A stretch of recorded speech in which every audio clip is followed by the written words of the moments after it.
Shalom.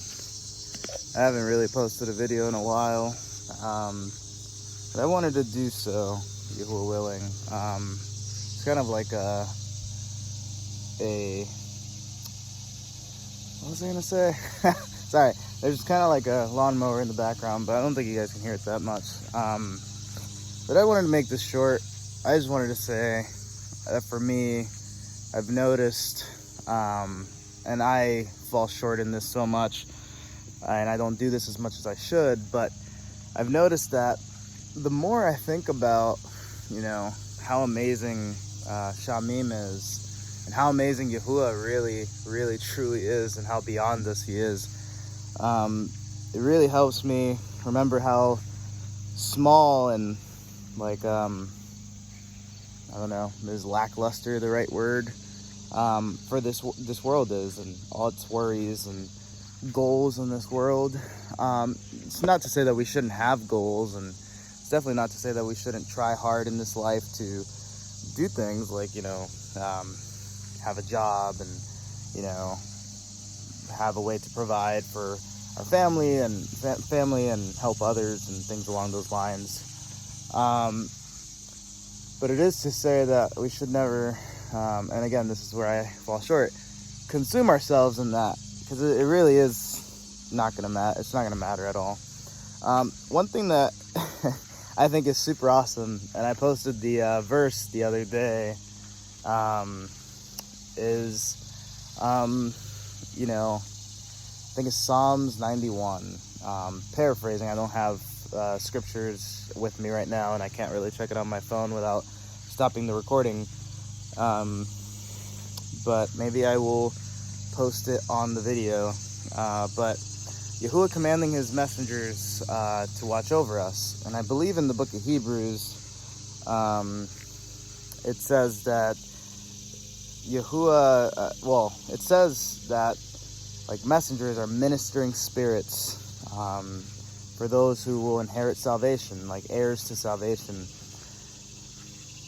And I just think that's so cool, like right now I'm walking around, pacing back and forth, probably looking crazy in the backyard. But in reality, although I can't see it, there might be so many messengers here protecting me, or there might just be one or two or one, right? And that's probably all you need, because they're mighty, right? And I think it's really amazing. I believe in the Gospels, and Yahusha is tried by Shaitan, and I believe it says that, a messenger, or I don't know if it was plural or singular, but I don't want to get too stuck on that. But I might post the verse, so it'll be okay. But messenger or messengers ministered unto Yahusha after he was tried, I believe. And I thought that was really cool, because, we're tried every day as well. And the enemy comes at a convenient time when we're vulnerable, I believe. And whenever he comes and we resist and the devil flees, I believe that messengers minister unto us. Again, ministering spirits. And I think it's really amazing to think of all the things that we cannot see that Yahuwah and Yahusha are doing for us in Shamim, but also here on earth, providing for us. I believe there's a verse in Psalms that talks about that, I believe the lions wait for Yahuwah for their food, things like that. Awesome things like that. And so it's even us, although like we work and, we buy food at the store, it's like, who gives us that strength to gain wealth, and when I say wealth, I don't really mean like being, rich or anything, but gain that wealth so that we can buy food at the store. It's quite amazing how much he does for us. He provides food, safety, ministers onto us, whether it be through messengers or directly, hears our petitions from his throne room. And I honestly fall short in remembering these beautiful things, but when I do, it's very encouraging, and it makes me really, really want to serve him. So I just thought I'd make this video really quickly. But yeah, I I feel like there was more I wanted to say, but it's kind of escaping my mind right now. Like I don't know that I can really think about it too much right now. It's not coming to me. But yeah, I think that for me, when I think about, these amazing, beautiful things, it helps me just really realign my focus. And so I hope that can, serve somebody here.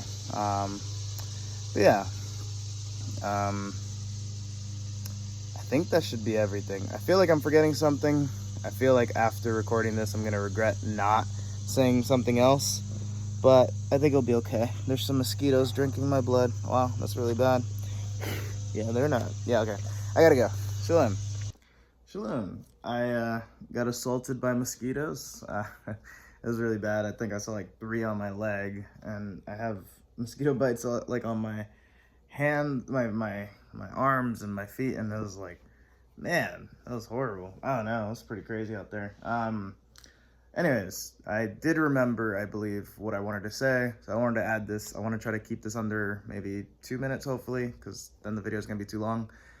But I remember, I believe it's 2 Kings chapter 6. I hope to post the verses. But I really love this, and it really puts things into perspective, at least for me. It's like, if I'm not mistaken, I believe it's Elisha and his servant. And I believe there's an army coming for Elisha. I could be wrong, but if I remember correctly, this is how it went. And I think his servant is kind of freaking out. And it's like, Master, what do we do? And I believe Elisha's like, do not fear, paraphrasing heavily. For those who are with us are more than those with them. And I believe, if I'm not mistaken, this is after Elisha got the double portion of the Ruach. So of course, like, he was walking in the Ruach of Yahuwah, very confident, very sure of Yahuwah. And I believe he saw what his servant couldn't see. But Elisha's prayer was for Yahuwah to open Elisha's eyes. Sorry. Elisha's prayer was to open his servant's eyes, and so that he could see. And I believe that he saw chariots and messengers and just all these amazing things around them. And I was like, man, well, Elisha knew that the armies of Elohim were with him.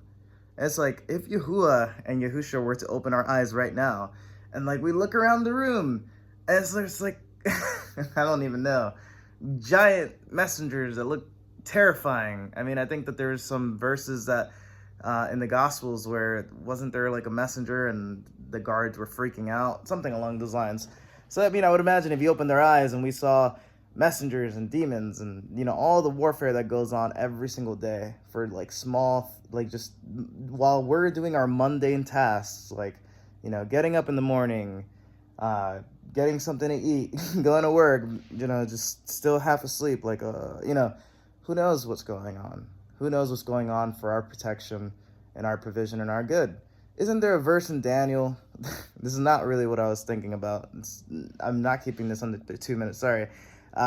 It seems. But I think, was it Gabriel? I don't remember for sure. But Daniel prayed, and the messenger that came, I believe it was Gabriel. I could be wrong. But he's like, I heard your prayer the first day, but I was held up by the king of, I forgot, this king. And of course, I don't believe a heavenly messenger was held up by a man. I think there was something spiritual to that. But he was held up for 21 days, and then Mikael had to help him. And, yeah, so I just think that there's a lot more going on when we pray, when deliverances happen, when petitions are answered, when Yahuwah's hand moves. It may seem like it takes a long time for us. It may seem like we're alone. It may seem like this world is super mundane and boring. It may seem like there's not a whole lot going on. For the flesh, sometimes people might, doubt if Yahuwah is real. They might doubt if the book is true. They might doubt what's even going on. But it's like, if he were to open our fleshly eyes to see the spiritual, it would be absolutely breathtaking. And we'd probably, I wouldn't be surprised if some people's hearts failed them. But yeah, so I mean, I feel like there's also protection in that, you know. Sorry, I feel like that's also Yahuwah protecting us, because it seems like men were terrified when they saw messengers. It seemed like men fell to the floor, and like, yeah, it's a terrifying sight.